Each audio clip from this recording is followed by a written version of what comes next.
আজি আমাৰ ছাগলীজনী কি অৱস্থা হৈছে চাওকচোন বাৰু মুখতে পেকেটটো লগাই লৈছে কোনোবাই খাই নেকে পেলাই থগল আৰু তাই নিমখ লগা দেখি চেলেকিছিলে ইয়া দেখিছেনে মুখতে মাস্কৰ দৰে লগাই লৈছে আৰু এতিয়া মা আৰু মোৰ সৰু ল'ৰাটোৱে একদম চুজি আছে যে ছাগলীটো মুখৰ পৰা পেকেটটো খুৱাই দিবলৈ ইয়া দেখিছেনে ভয় খাইছে হিও ওচৰ চাপিবলৈ খোজা নাই মানুহক আগ চাপিব খোজা নাই আৰু যেন তেনেকৈ আমি এখুৰাই দিলোঁ আৰু ইয়া দেখিছেনে আমাৰ ফাইনেলি ঘৰটো হৈ আছে মানে এতিয়া মিস্ত্ৰী লাগি আছে আৰু ভিতৰত সোমাব পৰা নাই কিন্তু মই অলপ আপোনালোকক দেখুৱাই দিছোঁ আৰু বাহিৰৰ পৰা এয়া দেখিছানে খিৰিকীৰ পৰা দেখুৱাই দিছোঁ মানে আন্ধাৰ হৈ আছে ভিতৰটো ধুনীয়াকৈ এটা ৰুমটো হৈ গৈছে এতিয়া নাচখিনি বনাই আছে লাহে লাহেকৈ হৈ আহিছে আৰু আমাৰ ঘৰটো এয়া দেখিছানে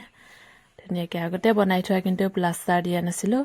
আৰু এতিয়া মই অলপকৈ প্লাষ্টাৰ দি গৈছোঁ এয়া দেখিছেনে ধুনীয়াকৈ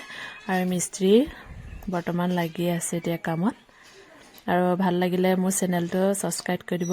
আৰু ইউটিউবত যাই সাৰ্চ কৰি চালে আপোনালোকে পাই যাব ৰিজুমনি মিনি ব্লগ বুলি আছে আপোনালোকে তাত সাৰ্চ কৰি চালে পাই যাব আৰু দূৰৰ পৰা আপোনালোকক অকমান দেখুৱাই দিছে দেখিছেনে ধুনীয়াকৈ বনাই আছে মিস্ত্ৰীকেইটাই